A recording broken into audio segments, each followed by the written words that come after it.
فقد افترى إثما عظيما. Bismillah. Alhamdulillah. Alhamdulillahilladzi bi ni'matihi ihtadal muhtadun wa bi 'adlihi dhallad dhallun. La yus'alu 'amma yaf'alu wa hum yus'alun. Wa asyhadu an la ilaha illallah wahdahu la syarikalah wa asyhadu anna Muhammadan 'abduhu wa rasuluh.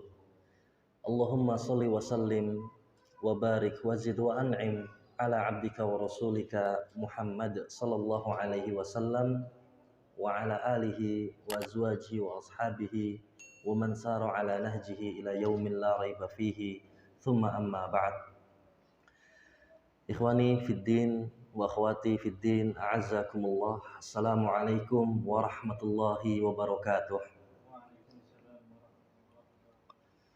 Alhamdulillah, kembali kita akan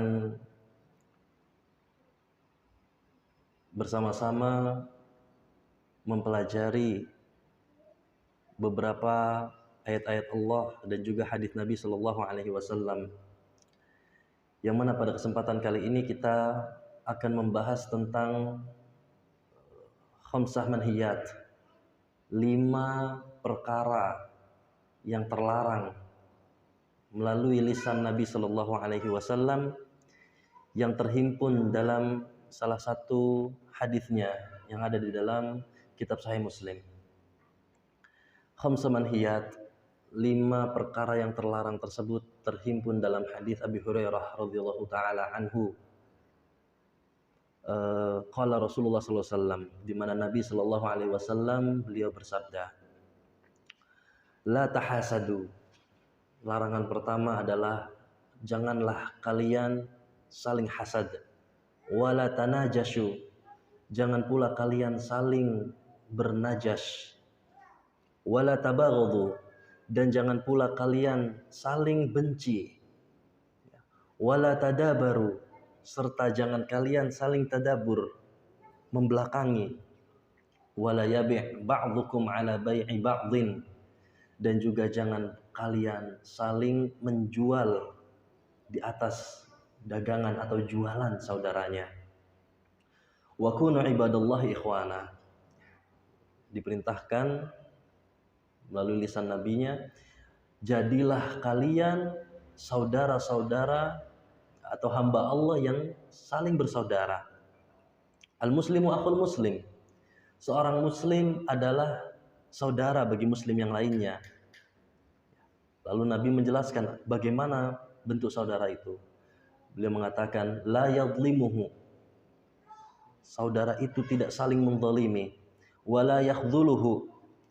Saudara itu tidak saling menelantarkan. Wala yakdzibuhu. Saudara itu tidak saling mendustai, tidak saling berbohong. Wala yahqiruhu. Dan saudara juga tidak saling merendahkan. Lalu beliau mengatakan at-taqwa hahuna wa yushiru ila sadrihi salasa marrat. Takwa itu di sini, sembari menunjuk dadanya 3 kali. Dan beliau melanjutkan redaksi hadisnya, bihasbi mri'in minasyarri ayyahqira akhahul muslim. Sungguh cukuplah seseorang itu dinilai buruk, dianggap buruk dengan ia merendahkan saudara lainnya. Kulul muslim ala muslimin haramun. Setiap muslim dengan muslim yang lain itu haram damuhu, darahnya, wa maluhu, hartanya, wa irduhu, dan juga kehormatannya. Rawahu Muslim. Hadis ini hadis riwayat Muslim. Begitu pula redaksinya. Maka hadis ini dimulai dengan khamsah manhiyat, 5 larangan yang harus dijauhi oleh setiap muslim, di mana tujuan dari kita menjauhi 5 ini supaya tercipta harmoni persaudaraan di antar kaum muslimin, kehidupan sosial yang ideal di antara kaum muslimin. Jauhi 5 ini, maka akan terjadi kehidupan sosial ideal untuk kaum muslimin. Karena kehidupan sesama muslim bukan hanya sebatas kenal saja, tapi lebih daripada itu mereka terikat persaudaraan. Nabi SAW mengatakan al-muslimu akhul muslim. Dalam redaksi ini, seorang muslim adalah saudara bagi muslim lainnya. Bahkan dalam Al-Quran, Allah Ta'ala menegaskan bahwa innamal mu'minuna ikhwah. Sesungguhnya antar kaum muslimin itu saudara.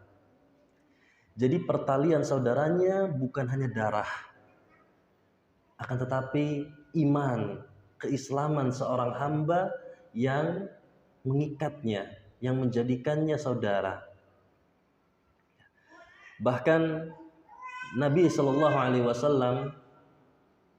menganalogikan persaudaraan kita itu seperti layaknya bangunan.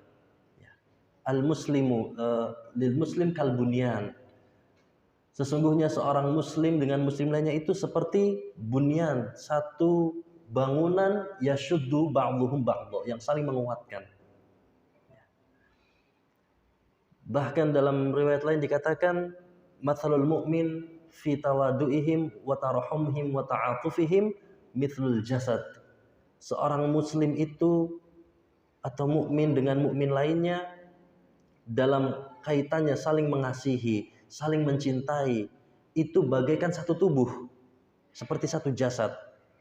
Yang mana idza ishtaka minhu, jika ada satu yang mengeluh sakit atau terasa sakit, adun tada'alahu sairul jasad, maka seluruh jasad yang lain itu akan merasakan efeknya, bisahri wal humma, seperti efek as-sahar, tidak mampu tidur, ataupun humma, bahkan demam. Seseorang ketika sakit gigi, yang sakit bagian kecil saja dari jasadnya, tapi mata tidak bisa tidur lelap, bahkan boleh jadi ia akan demam. Jangankan satu ujung jari kuku saja yang orang bilang tertusuk atau cantengan, yang nyut-nyutan itu juga kepala merasa pusing, menahan sakit, tidak bisa tidur. Itulah seorang muslim dengan muslim lain dalam kaitannya saling berkasih sayang dan juga saling mencintai. Oleh karena itu bisa terwujud kekokohan bangunan persaudaraan dan juga harmoni seperti satu tubuh di antara kaum muslimin hanya jika kita menjauhi 5 manhiyat ini, 5 perkara yang dilarang dalam hadis Nabi ini. Yang pertama yaitu la tahasadu, janganlah kalian saling hasad. Al-hasad itu memiliki definisi menurut lisan ulama seperti Ibnu Taimiyah, yaitu karahiyatul abdi wusulin ni'mati ila ghairihi. Karahiyatul abdi wusulin ni'mah ila ghairihi. Hasad adalah kebencian seorang hamba jika melihat selainnya mendapatkan nikmat. Kebencian yang timbul di hati seorang hamba jika melihat orang lain selain dirinya mendapatkan usulun nikmah, sampai nikmat kepadanya, mendapatkan nikmat.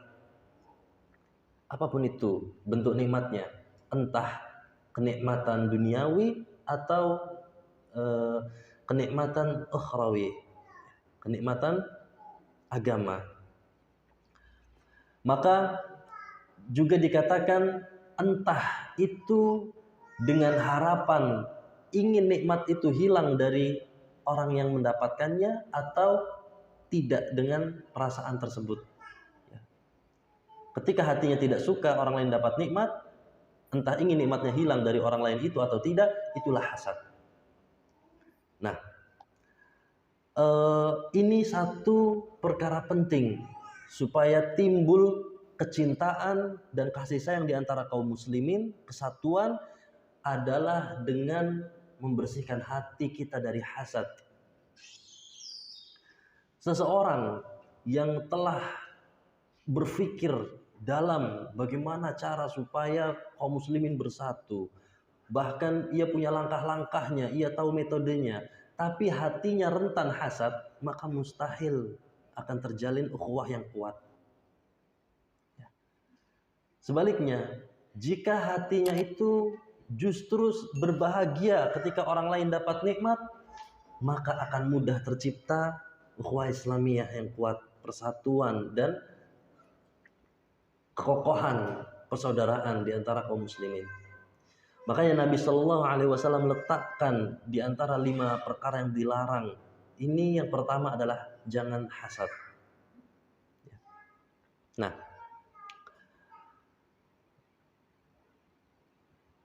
keburukan hasad itu teramat banyak. Bahkan kalau kita lihat pemilik dari sifat hasad itu seluruhnya terlaknat. Siapa saja mereka? Seperti iblis al-mal'un. Mari kita berlindung bahkan dari iblis atau syaitan tersebut. Karena salah satunya mereka itu punya sifat hasad. Lihat bagaimana mereka iblis itu hasad terhadap Nabi Adam alaihissalam. Ketika ia mengatakan ana khairun min, aku lebih baik dari Adam. Ia menganggap bahwa dirinya dari kalangan jin yang disetarakan dengan malaikat tinggal di surga itu lebih baik dari Adam yang datang belakangan. Namun ketika disuruh bersujud, ia hasad, ia merasa lebih baik dan ia benci kenapa Nabi Adam yang dispesialkan. Akhirnya membangkang, menolak. Dan akhirnya ia benci lihat Nabi Adam ada di surga sedangkan dia sudah terusir. Ia ingin kenikmatan Nabi Adam itu hilang sehingga ia goda Nabi Adam supaya terusir dari surga. Terlaknat. Pemilik sifat hasad yang identik dengan pemilik sifat hasad berikutnya adalah al-Yahud, orang-orang Yahudi. Mereka terkenal hatinya itu terhiasi dengan hasad. Bagaimana ketika dari zaman dahulu saling hasad, bahkan di zaman Nabi Shallallahu Alaihi Wasallam orang-orang Yahudi ini sangat nampak kehasadannya, sifat hasadnya ketika Nabi Shallallahu Alaihi Wasallam datang dari Madinah ke Makkah, dari Makkah ke Madinah. Di Madinah itu ada 3 kelompok Yahudi, di mana di situ ada Bani Qainuqa, Bani Nadhir dan Bani Quraidah. Ketiganya kaum Yahudi tersebut menolak Nabi SAW bukan karena tidak yakin terhadap Islam, bukan karena tidak menerima bahwa Allah lah satu-satunya yang harus disembah, bukan karena itu, tapi mereka tolak karena mereka hasad.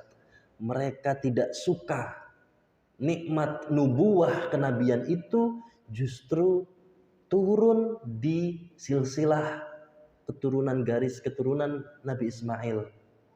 Mereka inginnya di garis keturunan mereka Nabi terakhir yang membawa risalah Islam. Nah, tapi justru di Nabi Ismail. Ketika itu ribuan ratusan tahun berlalu dari keturunan Nabi Ismail tidak ada yang menjadi nabi sampai Nabi Muhammad SAW. Sedangkan dari keturunan Nabi Ishak alaihissalam itu banyak yang menjadi nabi, Yakub dan seterusnya, Musa. Akan tetapi justru orang Yahudi itu membunuh nabi-nabi mereka. Waqatlahumul anbiya, dan mereka membunuh nabi-nabi mereka. Giliran nabinya itu sudah ratusan tahun akhirnya berasal dari Nabi Ismail, penutup para nabi itu Nabi Muhammad SAW, mereka hasad sehingga mereka menolak ajaran Islam. Nah, dan banyak orang-orang yang bahkan hasad itu sifatnya saja sudah dihinakan oleh Allah Ta'ala, sehingga kita diperintahkan dalam Al-Quran untuk berlindung dari orang yang memiliki sifat hasad. Saking buruknya sifat ini, kita berlindung dari syaitan, berlindung kepada Allah Ta'ala, berlindung dari orang yang punya sifat hasad. Wa min syarri hasidin idza hasad. Dan kami berlindung kepada Allah dari keburukan orang yang hasad ketika ia hasad. Makanya bahkan kalau kita tarik sejarah lebih jauh, itu termasuk dosa besar pertama di tanah atau muka bumi ini, itu disebabkan oleh hasad. Pembunuhan di antara kedua anak Nabi Adam, Habil dan Qabil, itu juga karena hasad. Dikatakan bahwa Habil dan Qabil ini watlu alaihim naba abna Adam bil haq, dan ceritakanlah kepada mereka naba abna Adam, kisah kedua putra Nabi Adam, bil haq, yang sebenarnya. Idh qarraba qurbanan fatuqabbala min ahadihima wa lam yutaqabbal minal akhar qala la aqtulannak. Di mana saat itu keduanya mempersembahkan kurban kepada Allah Ta'ala. Dua-duanya siapkan kurban. Akan tetapi diterimalah salah satu saja dari mereka berdua, yaitu Habil yang diterima, dan walam yutaqabbal minal akhar, yang satu tidak diterima, yaitu Qabil. Maka berkatalah Qabil, qala la aqtulannak, sungguh aku pasti akan bunuh kamu. Hasad. Dia tidak senang saudaranya yang justru diterima. Dia marahnya bukan karena dia tertolak, tapi karena kenapa saudaranya malah diterima. Qala innama yataqabbalullahu minal muttaqin. Kata Allah Subhanahu wa taala, sesungguhnya Allah hanya menerima kurban itu dari orang-orang yang muttaqin, bertakwa.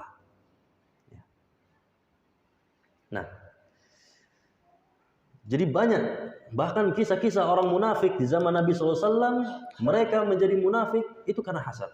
Bahkan kisah dalam hadis yang panjang tentang Masjid Dirar, Baitul Dirar, ya, itu juga karena hasad.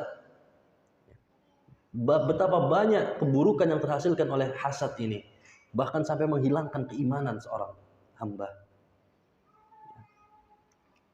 Dan bahkan di dalam syariat kita, orang yang hasad itu akan mudah sampai atau berujung pada dosa-dosa yang lain.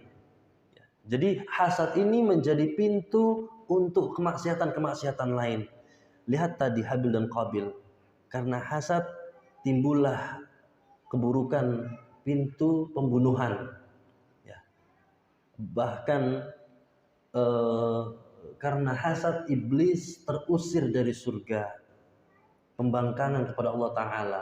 Bahkan hasad juga merupakan bentuk protesnya seorang hamba kepada takdir Allah Subhanahu wa Ta'ala.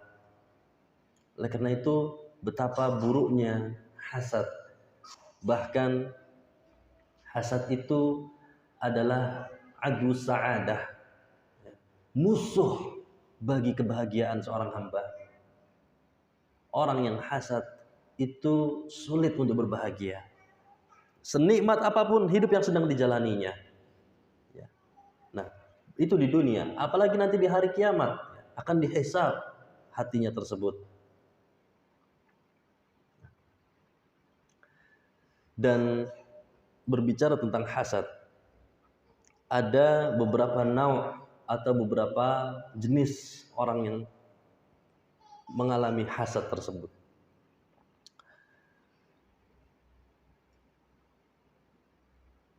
Yang pertama dari nau' jenis orang yang mengalami hasad, yaitu orang yang hasad, terjangkit hasad, dan dia berusaha untuk menghilangkan tamani zawalin nikmah, berusaha untuk menghilangkan kenikmatan anil ghair, dari selainnya.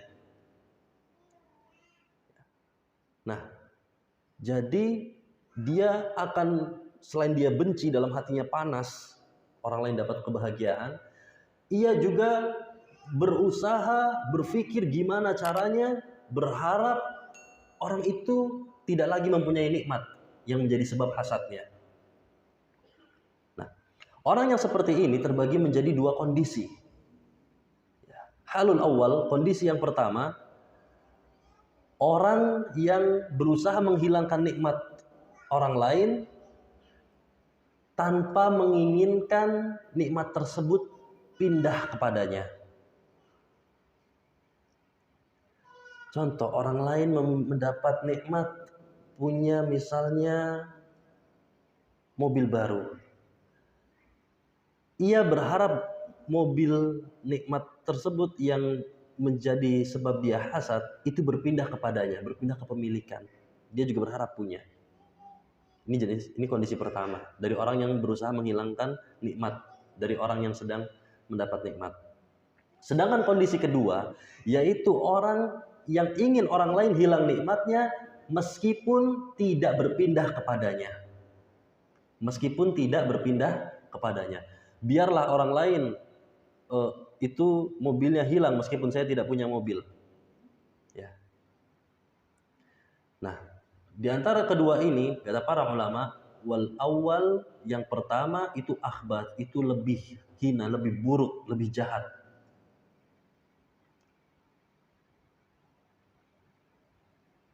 Afwan. Yang kedua yang lebih buruk. Ya. Jadi yang pertama itu yang berharap pindah, itu tidak lebih buruk daripada yang kedua. Ya. Jadi yang kedua ini adalah apa yang dilakukan oleh iblis. Iblis mengharapkan Nabi Adam itu terusir dari surga, hilang nikmatnya. Meskipun dia tidak akan kembali ke surga. Meskipun ia sudah terusir. Dia tidak ingin atau berharap kembali ke surga lagi. Yang penting Nabi Adam itu juga terusir dari surga, hilang nikmatnya. Jadi ini adalah tingkatan hasad yang paling buruk, yang menginginkan hilangnya nikmat pada orang lain meskipun nikmat itu tidak berpindah kepadanya. Orang lain punya nikmat sehat, dia sakit-sakitan. Biasanya orang hasad itu yang di satu satu peran atau satu kondisi, dia lagi sakit, dia inginnya orang lain juga sakit. Ya. Nah, ini hasad. Kalau dia lagi sakit, dia lihat orang lain sehat, dia berharap juga sehat, saya juga pengen sehat. Ya, dia hasad sama orang yang sedang sehat itu masih mending daripada dia yang sedang sakit lalu berharap orang lain, kamu juga harusnya sakit. Ya. Dia benci ada nikmat sehat di orang lain itu. Nah, meski dia berpikir lebih baik kita sakit sama-sama, ya, daripada engkau sehat, bikin hasad. Nah, ini adalah hasad terburuk. Dan nauk yang kedua dari orang yang hasad, yaitu orang yang hasad tapi tidak berusaha atau berharap orang lain kehilangan nikmatnya. Tidak berharap orang lain kehilangan nikmat, min ghairi tamanni zawalin nikmah. Tanpa ada harapan, tanpa ada usaha untuk menghilangkan nikmat pada orang lain.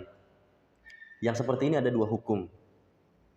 Yang pertama, jika dia terjangkit hasad seperti itu, kok enak banget ya dia sudah punya anak misalnya, dirinya belum dapat anak. Nah, tapi dia hasad lagi hasad, saya malah nggak punya keturunan. Tapi dia tidak berharap anak milik orang lain itu berpindah kepada dirinya, atau anak milik orang lain itu hilang, kenikmatan anak itu hilang dari orang tersebut. Tidak berharap itu. Dia cuma nggak suka aja. Dan dia juga sadar di hatinya itu panas, di hatinya itu tersiksa, dan dia merasakan dan tahu ini salah, ini kondisi yang dia tidak suka, dia benci dengan kondisi dirinya. Maka kata para ulama, fahada la yulamu alaihi, la yulamu bihi. Ini tidak tercela kalau dia berusaha lawan dan kalau dia di luar kendalinya. Di luar kendalinya sifat hasad itu muncul. Dan dia tidak cari-cari penyakit, cari-cari tahu kenikmatan orang lain sehingga timbul hasad. Dia menjauhi itu. Tapi tiba-tiba tahu ternyata ingin punya anak itu satu impian besarnya sudah sekian lama menikah. Akhirnya ia melihat keharmonisan orang tua dengan anaknya bercanda. Muncul tiba-tiba saja rasa hasad itu. Dan dia tidak bisa lawan karena itu impiannya. Maka ini la yulam, itu tidak tercela, tidak bernilai dosa. Mengapa? Karena Allah katakan la yukallifullahu nafsan illa wus'aha. Tidak Allah bebani suatu beban, suatu ujian melainkan sesuai kemampuannya, kesanggupannya. Nah, berbeda dengan hukum yang kedua, jika orang itu cari penyakit, sengaja mencari-cari nikmat orang lain dan timbullah hasad, ya, dia ada tendensi tidak suka dengan orang lain, dia spionase atau dia cari info-info tentangnya, akhirnya malah dirinya hasad. Yang seperti ini baru mendapat nilai dosa, ya, ma'thum, mendapat dosa. Nah, karena apa? Karena ia mencari penyakit, ya. Dia sengaja memunculkan hasad pada dirinya. Nah, aslinya dia bisa saja tahan diri dari fulul, mengetahui atau ingin tahu urusan orang lain. Baik.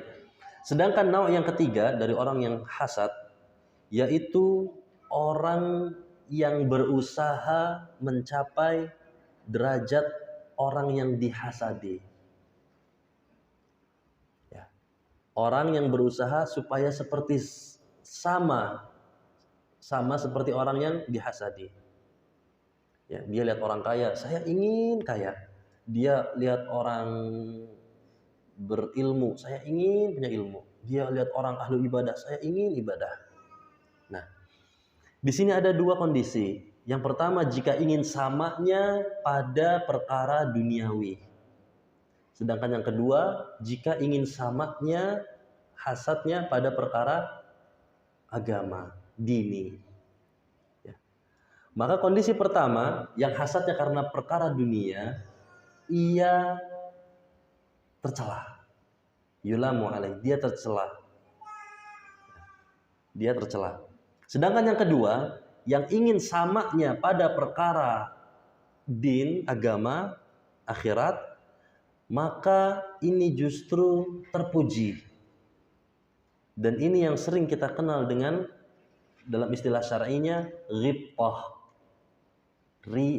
hasad yang diperbolehkan. Ghibthah, hasad yang diperbolehkan. Ada hadis Nabi SAW, ya, dalam hadisnya Abi Kabsyah Al-Anmari. Ketika itu Nabi mengatakan, "Uhadditsukum haditsan fahfadhuhu." Aku akan memberikan kalian sebuah hadis. Fahfadhuhu, maka hafalkan. Jarang Nabi nyuruh hafalkan. Berarti apa yang akan Nabi sampaikan ini penting. Nabi mengatakan, "Innamad dunya li arba'ati nafar." Sesungguhnya dunia itu milik 4 orang. Tidak ada selain 4 ini. Cuma ada 4 jenis manusia yang tinggal di atas dunia ini. Yang pertama, abdun, seorang hamba, razaqahullahu malan wa ilma, yang Allah Ta'ala berikan rizki berupa harta dan juga ilmu. Berarti ilmu itu persis seperti harta. Dia itu rizki dari Allah Ta'ala. Bisa berkah, bisa tidak. Bisa sedikit, bisa banyak. Nah, Jenis pertama, ini Allah berikan paket lengkap. Rizkinya itu harta dan juga ilmu, ada semua. Fahuwa yattaqi fihi rabbuh. Dia bertakwa di dalam ilmu dan hartanya. Wa yasilu fihi rahimu atau wa yasilu fihi rahimahu, dan dia juga dari hartanya dan karena pengetahuannya dia menyambung tali silaturahim. Wa ya'lamu anna lillahi fihi haqqan, dan dia juga faham bahwa ada hak Allah pada hartanya, harus dikeluarkan. Maka kata Nabi SAW, fahada bi afdolil manazil, ini adalah peringkat tertinggi dari manusia yang hidup di dunia, yang ada 4 tadi. Ini manzilah afdol yang paling mulia. Yang kedua, wa abdun razaqahullahu ilman walam yarzuqhu mala. Yaitu yang kedua, hamba yang Allah berikan rizki ilmu tapi tidak dengan rizki harta. Ya. Di ilmunya Allah berikan, tapi hartanya cukup, ya, seadanya. Maka dikatakan fahuwa shadiqun niyah. Dengan ilmunya, orang yang kedua ini yang tidak punya harta, shadiqun niyah, dia tulus, jujur mengatakan dengan niatnya, yaqulu lau anna limalan la amiltu bi amali fulan. Andai saja aku punya harta, aku akan beramal dengan amalnya fulan. Maksudnya orang pertama yang punya harta dengan ilmu. Maksudnya kalau aku punya harta, aku akan sedekah, aku akan bangun sarana jariyah, aku akan silaturahim, aku akan keluarkan hak dari hartaku. Maka kata Nabi SAW, karena dia itu shadiqun niyah, kata Nabi, fahuwa biniyatihi fa ajruhu masawa. Orang kedua dengan niat tulusnya memiliki pahala seperti orang pertama, sawa, serupa. Ya. Jadi ini kekuatan niat dan fadilah ilmu. Dia nggak punya harta, tapi karena ilmu dia bisa berniat baik. Kalau punya harta dia akan bersedekah dan lain-lain. Akhirnya niat baiknya itu berbuah ajr, fa ajruhu masawa, kata Allah Subhanahu, kata Nabi SAW. Yang ketiga, wa abdun razaqahullahu malan wa lam yarzuqhu ilma. Adapun yang ketiga, hamba manusia yang Allah berikan rezeki malan, harta, walam yarzuqhu ilma, tapi dia tidak berilmu, tidak Allah kasih rezeki ilmu. Harta bukan permasalahan baginya, tapi tidak ada ilmu yang menuntunnya. Maka dikatakan walam yattaqi fihi rabbuhu, dan dia tidak bertakwa kepada Allah pada hartanya. Wala yasilu fihi rahimahu, dia juga tidak menyambung silaturahim dengan hartanya. Kenapa? Karena dia tidak punya ilmu. Dia taunya harta cuma buat kesenangan. Dia taunya harta cuma buat ditimbun. Ya. Wala ya'lamu anna lillahi fihi haqqan, dan dia juga tidak faham bahwa ada hak Allah yang harus dikeluarkan pada hartanya. Dia menghabiskan hartanya, investasi. Ternyata yang dibangun adalah sarana kemaksiatan. Sehingga hartanya justru menjadi lumbung dosanya, menjadi pintu menuju neraka Allah Ta'ala dari hartanya. Ini kata Nabi SAW, orang yang punya harta tapi tidak tertuntun oleh ilmu dalam membelanjakannya, fahada bi akhbathil manazil. Yang seperti ini memiliki derajat yang paling akhbath. Manzilahnya itu akhbath, paling hina, kata Nabi SAW. Kalau yang pertama, yang punya harta dan punya ilmu itu paling tinggi. Yang ketiga, yang punya harta tapi tidak punya ilmu, itu akhbath, paling rendah manzilahnya. Sedangkan terakhir yang ketiga, wa abdun, seorang hamba lam yarzuqullahu malan wa ilma. Orang yang tidak diberi rezeki harta ataupun rezeki ilmu.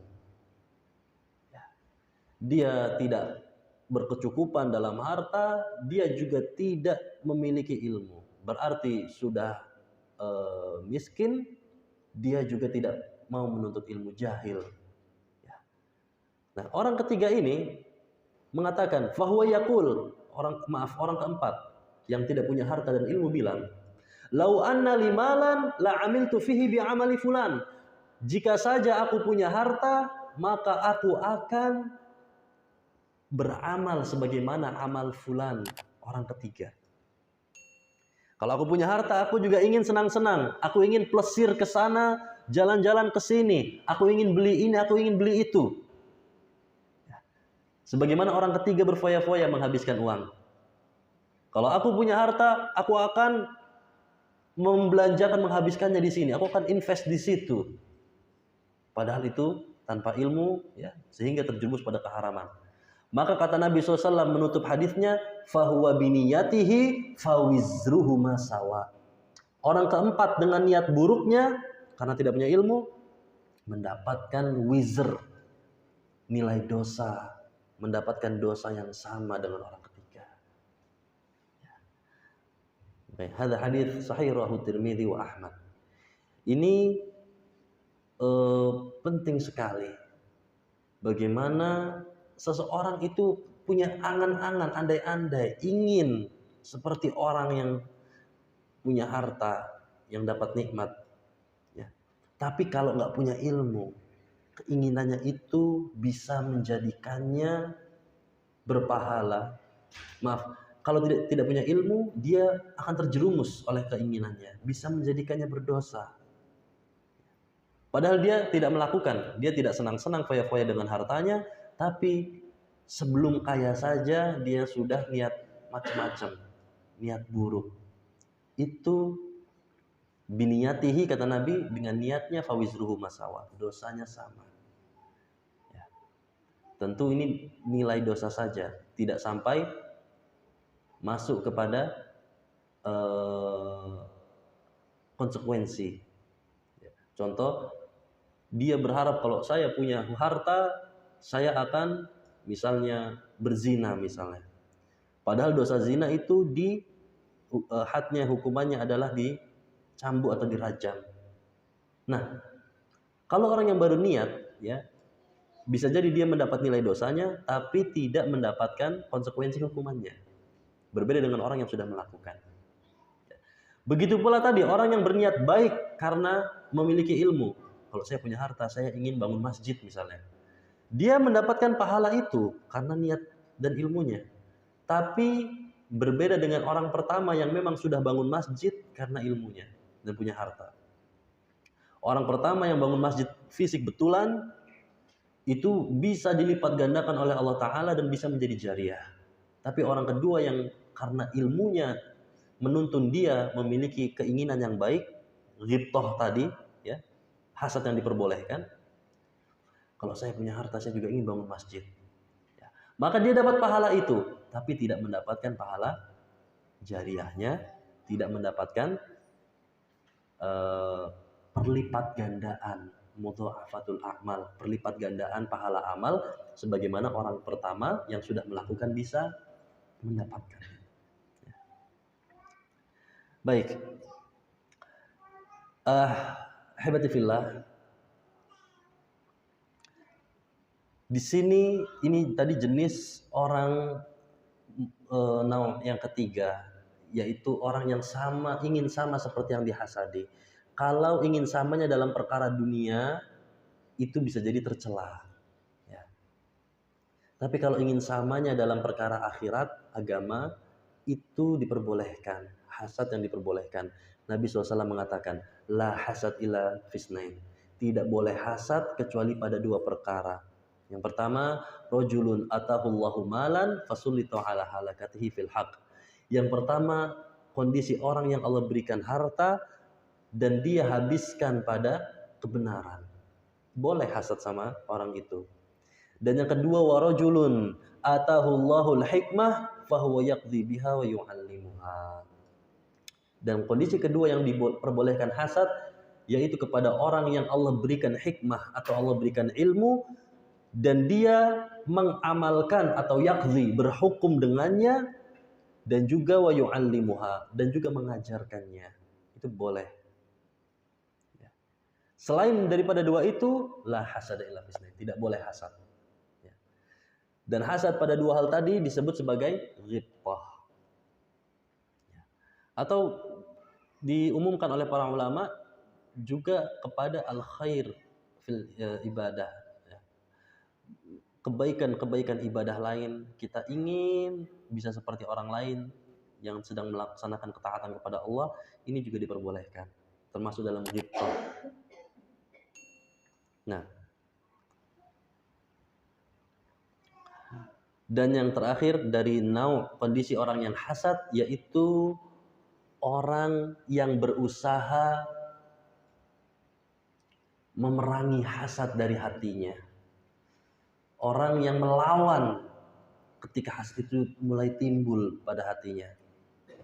Ini adalah kondisi terbaik dari orang yang tertimpa hasad.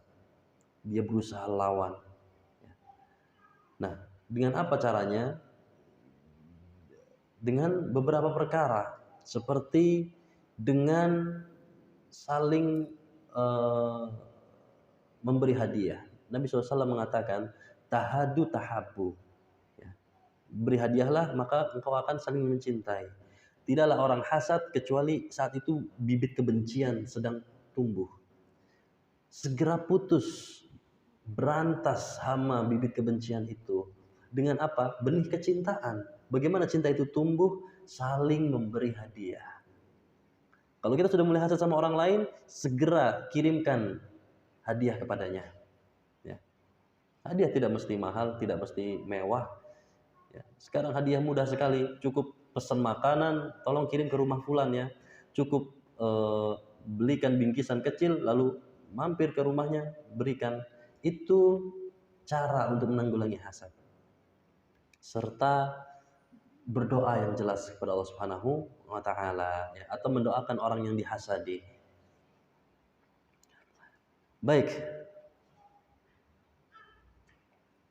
Lalu ini larangan pertama, la tahasadu, jangan saling hasad.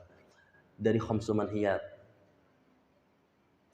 An-nahyum, larangan yang kedua setelah hasad, yaitu wala tanajashu, janganlah kalian saling najas. Apa itu najas? Ya. Najas itu seperti melakukan provokasi, atau menurut para ulama secara khusus, najas itu adalah ziyadatu fis thamani sil'ah liman la yuridu syira'ahu. Menambah harga dagangan liman la yuridu syira'ahu, oleh siapa yang sebetulnya tidak ingin membeli. Menambah harga suatu dagangan, meningkatkan, menaikkan, padahal dia nggak ingin beli. Contoh, si A dan si B sedang transaksi. Ya, si A jualan suatu barang, si B ingin beli. Lalu datang si C dan dia bilang, wahai penjual, saya akan beli barang itu lebih mahal. Maka si B ini otomatis merasa terancam, terprovokasi. Dia tidak lagi bisa di harga yang sama yang tadi dia bicarakan berdua saja dengan A, sehingga mau nggak mau dia menaikkan harga juga lebih tinggi daripada si C yang baru datang. Ya. Contoh, A dan B ini jual HP. Ini saya sudah tawar-tawar harga, sudah 1 juta. Tiba-tiba si C datang, saya beli harganya 1.100.000. Ya. Nah, akhirnya padahal si C nggak ingin beli niatnya, cuma ingin menyulitkan orang lain saja. Akhirnya si A ini kan senang penjualnya, tuh ada harga yang nawar lebih tinggi, engkau harusnya lebih tinggi. Ya. Yang harusnya dari 1 juta bisa lebih murah, ini malah akhirnya tak naik harganya. Ya. Ini biasa terjadi di pelelangan. Ya, hukum lelang boleh asalkan tidak ada seperti ini najasnya, rekayasa, provokasi. Ya. Karena tadi definisi ulamanya adalah liman la yuridu syira'ahu, yang memprovokasi adalah yang tidak ingin beli. itu yang dilarang. Nah, jangan saling najas. Seperti termasuk najas ini kalau di temporer saat ini, dewasa ini, di zaman yang maju ini adalah membuat orang terprovokasi membeli suatu barang yang sekarang tidak pada kenyataannya. Contoh, diiklankan begini dan begitu barangnya, ternyata iklannya palsu. Nyatanya tidak demikian. Ya, dia bilang saya gunakan misal skincare lah. Ini bikin semua jerawat itu hilang, tidak pernah kembali lagi. Atau bikin kulitnya putih. Ya, padahal memang bawaannya sudah putih, tapi dia bilang ini karena suatu produk ini. Akhirnya orang lain pada beli. Ternyata tidak sesuai yang tadi diiklankan, ya. Endorse, ya. Dan itu termasuk masuk ke dalam najas ini. Manfaatnya berbeda. Ya. Atau testimoni dusta. Itu termasuk. Supaya memprovokasi orang supaya beli. Ini hati-hati. Merugikan. Ya. Baik. La tanajashu, jangan saling najas, yaitu najas, melakukan provokasi atau permainan, trik, ya. Nah, makanya orang yang menggiring, menakut-nakuti hewan ternak atau hewan buruan supaya masuk ke perangkap itu disebut najis, pakai shin. Ya. Kan kita pakai trik tuh kalau mau berburu. Nah, kalau diperjualbeli itu gimana berburu konsumen, segala macam iklan ataupun persuasif itu dilakukan, segala hal marketing, ya.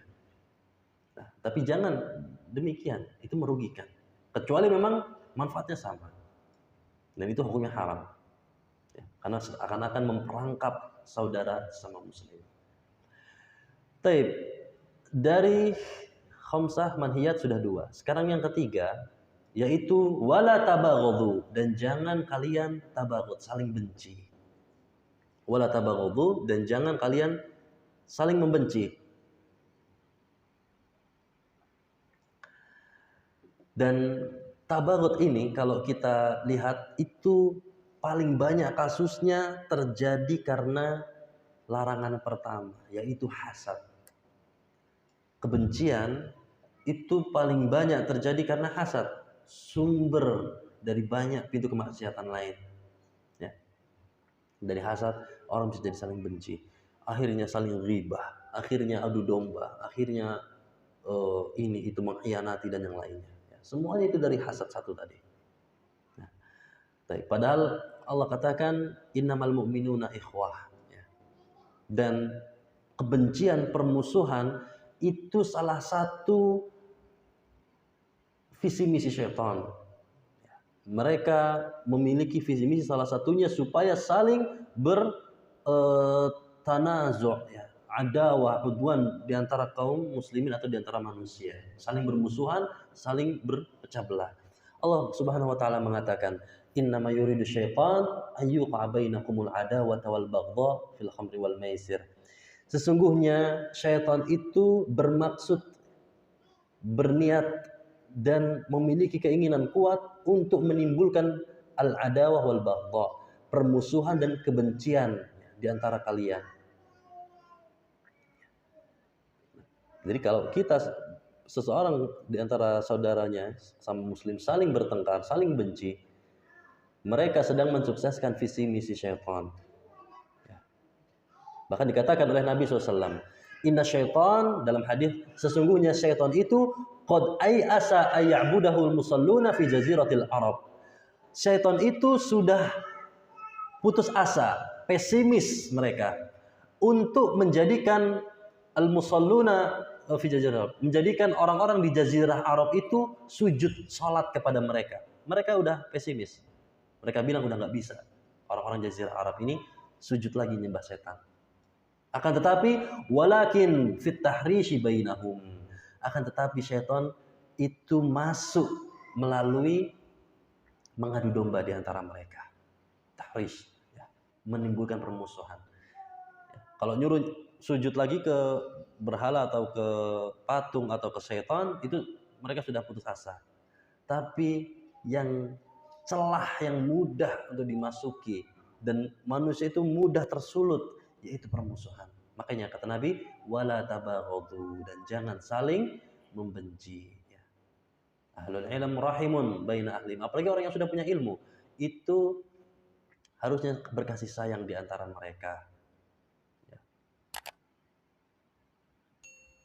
Ya. Dengan apa? Ya, tadi jauhi sebab-sebab yang mendatangkan kebencian. Miliki sebab-sebab yang mendatangkan kecintaan. Dengan apa?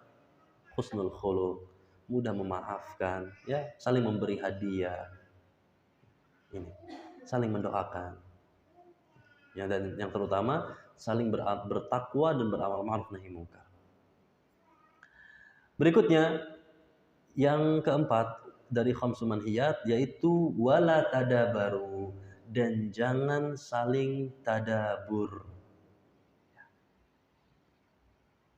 Dari kalimat dubur atau membelakangi. Tadabur yaitu saling membelakangi atau maknanya adalah saling menghajar, saling memboikot. Dan jangan kalian saling mendiamkan atau perang dingin ya. Ini terlarang dalam syariat kita. Nabi SAW mengatakan, la yahillu lirajulin ayyahjura akhahu fawqa thalathi layalin. Haram, tidak halal bagi seorang muslim mendiamkan saudaranya fawqa thalathi layalin, di atas 3 hari atau 3 malam. Tidak halal mendiamkan saudaranya di atas 3 hari. Apapun sebabnya. Yaltaqiyan, mereka padahal saling bertemu, faya'ridu hadza wa ya'ridu hadza, tapi yang ini berpaling muka, yang itu juga membelakangi, ya, acuh tak acuh, saling apatis. Wa khairuhuma, kata Nabi SAW memberikan jalan keluar, yang paling baik di antara mereka berdua, alladzi yabda'u bis salam, adalah siapapun yang memulai dengan salam, memecahkan istana es tersebut, suasana dingin tersebut, perang dingin tersebut dipecahkan dengan kehangatan salam, assalamualaikum, doa yang indah di antara kaum muslimin. Itu yang khairuhuma, itu yang terbaik. Tidak melihat yang lebih baik adalah yang lebih tua, atau yang lebih baik adalah yang jadi korban atau ini itu, tidak, tapi yang memulai dengan salam. Jadi apapun masalahnya, jangan sampai 3 hari diam-diamannya. 3 hari itu, hari pertama mungkin masih panas hatinya, tahan, tidak mengapa, tidak mengucapkan salam, saling berpaling. 2 hari tidak mengapa. Tapi hari ketiga kalau bisa sudah, jangan sampai kita masih diam. Minimalnya salamnya itu harus dijawab. Ya. Ya. Kenapa 3 hari tadi? Untuk proses. Karena tabiat kita, hati kita itu kadang bisa mengeras, bahkan mungkin lebih keras dari batu. Ya. Sulit memaafkan.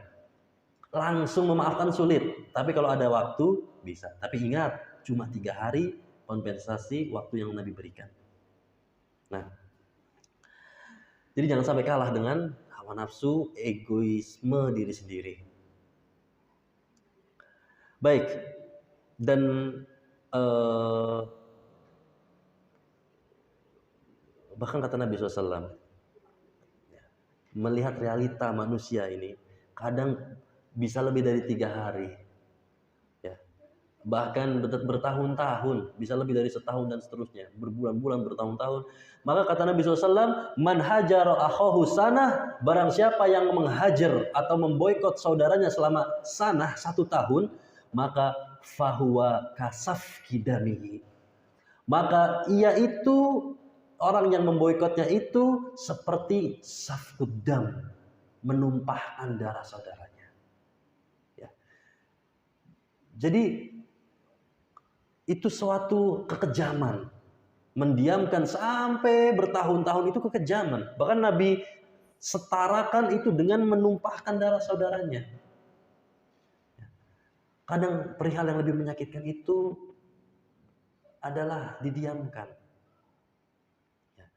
Boleh jadi orang berbicara meskipun agak kasar, itu masih peduli tandanya. Tapi kalau sudah diam, diboikot, dihajar, tidak dianggap tidak ada, itulah puncak dari kebencian. Sampai tidak mau bertemu, tidak mau melihat, tidak mau berbicara. Ini dosa.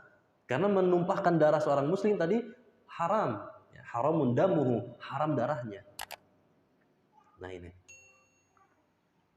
Nah, jadi meskipun benci, wajar kita ada tidak kesukaan sama orang karena suatu hal, hati manusia itu demikian, baina asabir rahman, ya. Wajar.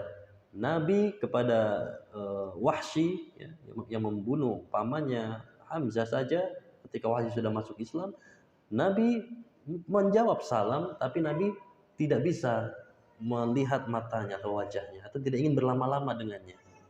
Ya, wajar. Tapi tetap minimalnya jawab salam. Setelah itu serahkan urusannya kepada Allah Ta'ala. Nah, itu kalau kita yang korban. Apalagi kalau kita yang salah, kita harus berusaha minta maaf. Karena kalau tidak, ya, hak orang lain yang ada pada kita itu ditagih nanti di akhirat. Nah, tapi Ustadz, apakah harus hubungan itu kembali seperti dulu? Jawabannya tidak. Tidak mesti. Yang sudah terjadi qadarullah ma syaa fa'al, alhamdulillah ala kulli hal. Yang penting tidak saling benci, ukhuwah Islamiyah, salam saling menjawab. Tidak bisa seperti dulu, tidak mengapa. Tidak harus, hati tidak selalu bisa kita kontrol, ya. Kadang gelas itu kalau sudah pecah, ditempel bisa, tapi ada terlihat retakannya.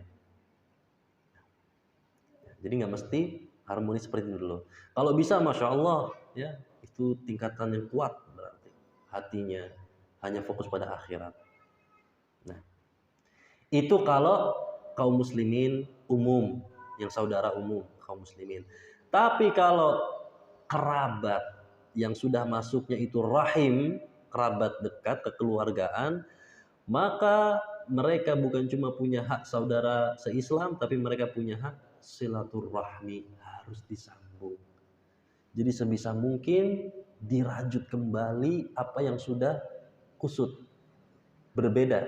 Ini harus punya usaha, upaya yang lebih kalau itu rahim, ya. Berbeda kalau tadi orangnya umum. Baik. Dan terakhir dari 5 manhiyat yaitu wala yabi' ba'dhukum ala bai'i ba'd. Dan janganlah kalian menjual dagangan di atas dagangan saudaranya.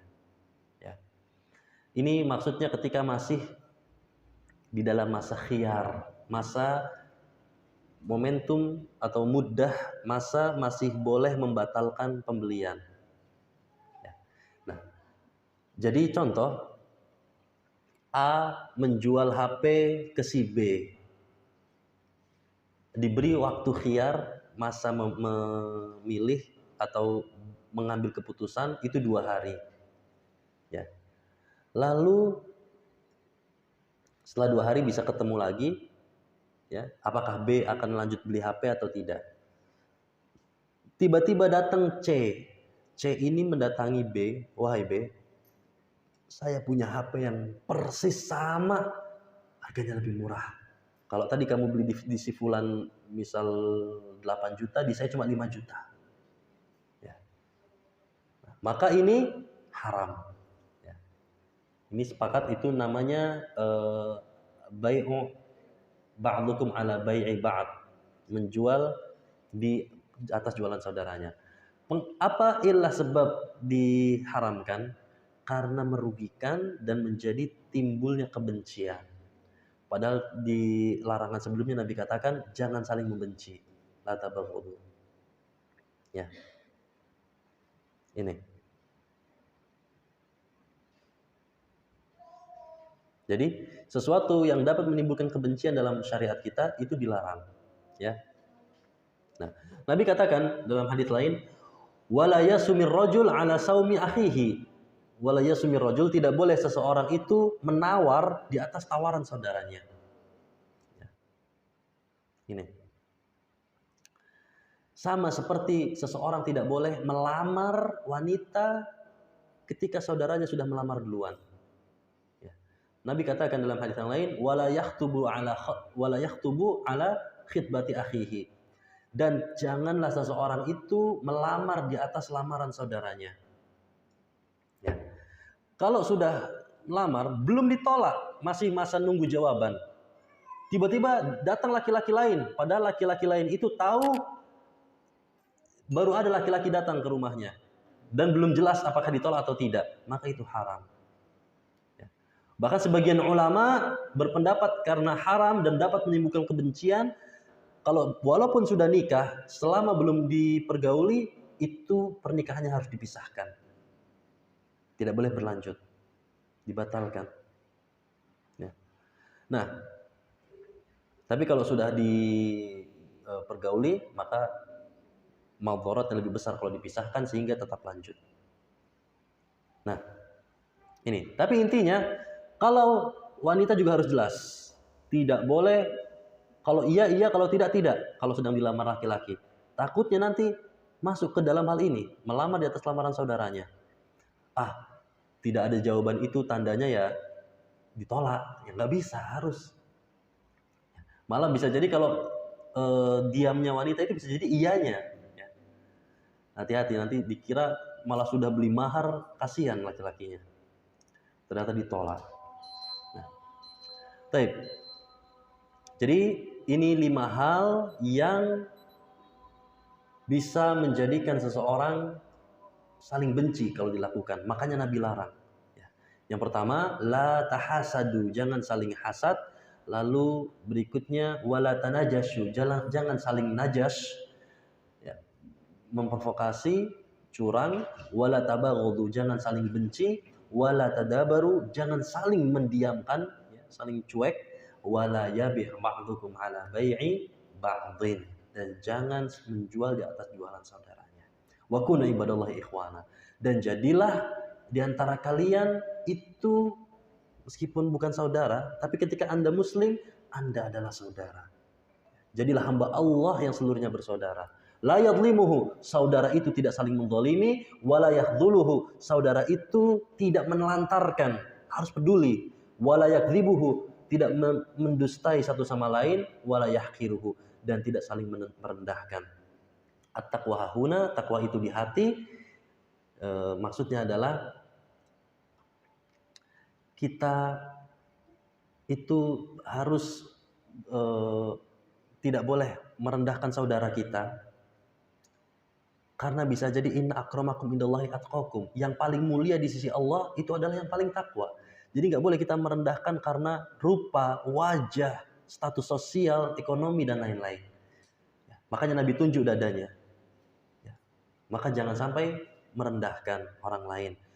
Cukuplah seseorang bihasbi mri'in minasyarri, dikatakan buruk, ayyahqira akhahul muslim, dengan ia merendahkan orang lain.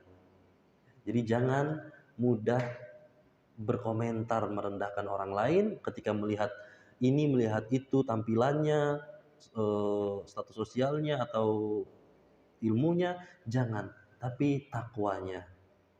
Kulul muslim halal muslim haramun damuhu wa maluhu wa irduhu. Muslim kepada muslim lainnya itu haram darahnya, hartanya, dan juga kehormatannya. Rawahu Muslim.